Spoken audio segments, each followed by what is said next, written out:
ဧဝသောမြိုင်တော၌စံကျဲမမောနိုင်နာမဲ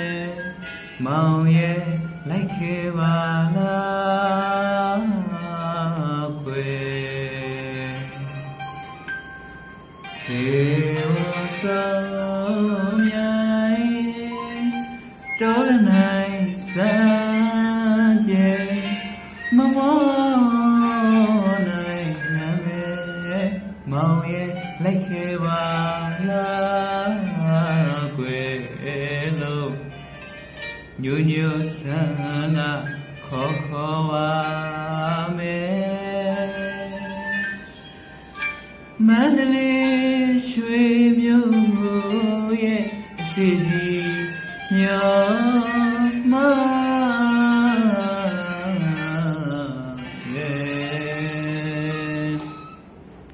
နွားတဲ့သောချီအောင်မောင်းတော့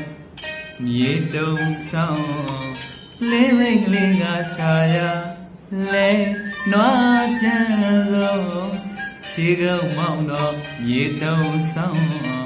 လေးမိတ်လေးကချာရလဲမောင်တငယ်ချင်းတွေအလိုမင်းစားတဲ့ရှင်မလာရဲ့နှရောင်းကြချောင်းအသက်ဝဲမောင်တငယ်ချင်းတွေအလိုမင်းစားတဲ့ရှင်မ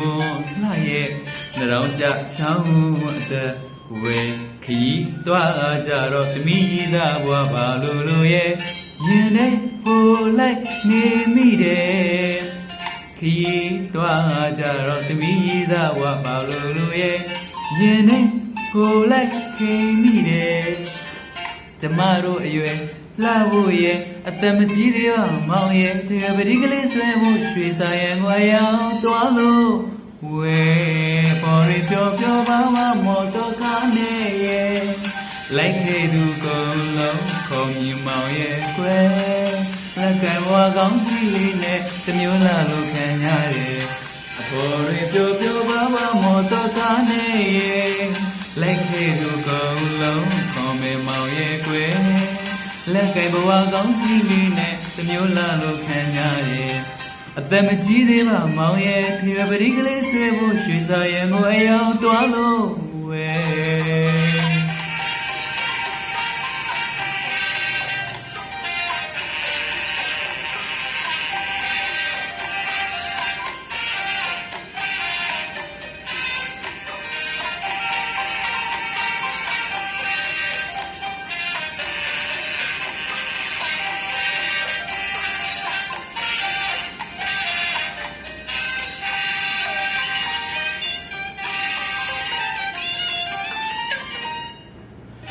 လုံမငယ်ပြိုတဲ့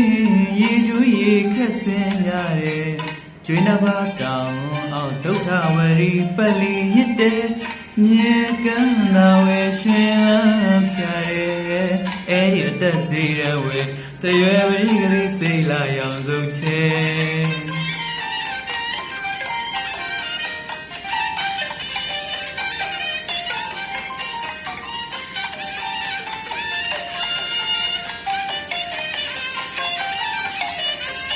လုံမငယ်ပြိုတဲ့ရေကျူးရေခက်ဆင်းရတယ်ကျွေးနှပါတောင်အောင်ဒုက္ခဝရီပလီရစ်တဲ့မြေကမ်းသာဝဲရှင်လန်းဖြာရဲ့အဲ့ဒီအသက်စီရန်ဝေခေရပရိကလေးစီလာရောင်စုံချဲအိမ်အပြန်လက်ဆောင်ပေးပါရစေကလေးနှမရဲ့အိမ်အပြန်လက်ဆောင်ပေးပါရစေကလေးနှမရဲ့အမြတ်တလို့ရှင်မဲမောင်ရဲ့ကျမတန်ငယ်လေးတဲ့ဖော်ရပြောပါမော်တော်ကားနဲ့ရဲ့လိုက်ခဲ့သူကုန်လုံးခေါ်မဲမောင်ရဲ့ကွယ်လက်ကံဘွားကောင်းကြီးလေးနဲ့တမျိုးလာလို့ခံရတယ်ဖော်ရပြောပါမော်တော်ကားနဲ့လေလိုက်ခဲ့သူကုန်လုံးခေါ်မဲမောင်ရဲ့ကွယ်လက်ကံဘွားကောင်းကြီးလေးနဲ့တမျိုးလာလို့ခံရတယ်တမကြီးသေးပါမောင်ရဲ့ထေပရိကလေးဆွဲဖို့ရွှေဆိုင်ရန်ကိုအရောက်သွားလို့ဝဲ